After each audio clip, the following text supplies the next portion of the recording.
Mheshimiwa Rais, nataka nikuambia ya kwamba sisi tungetaka kukushukuru kwa sababu vile umekuja hapa, haujakuja na nimekusikiliza, sijasikia hata neno moja ya siasa.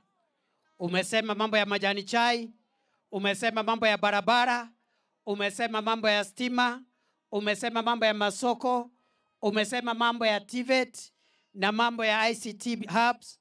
Hakuna hata neno moja rais ametaja chama ya kisiasa ama kuomba sijui kura.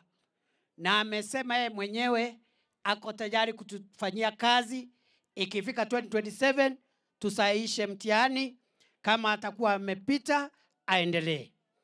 Kwa hivyo rais, nakushukuru because your commitment to serve the Republic of Kenya and to serve the people of Mount Kenya is consistent with our culture.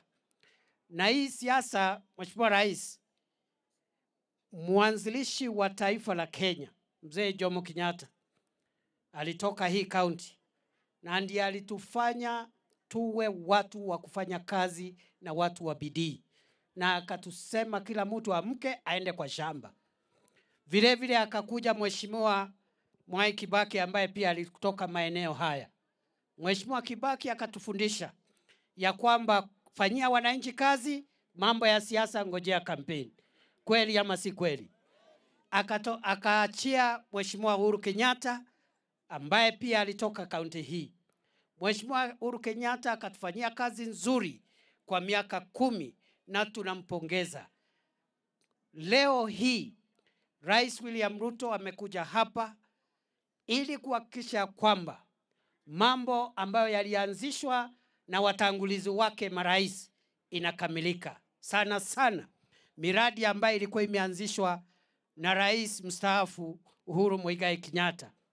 Hiyo Mau Mau Road ilikuwa imekwama kiasi kama miaka 2, na rais amesema ilikwama kwa sababu alikuwa anashughulikia uchumi, kwa sababu bei ya chakula, bei ya unga ilikuwa juu kidogo, ilitakana iteremke, na alikuwa anaboresha bei yetu ya kahawa na majani chai na maziwa.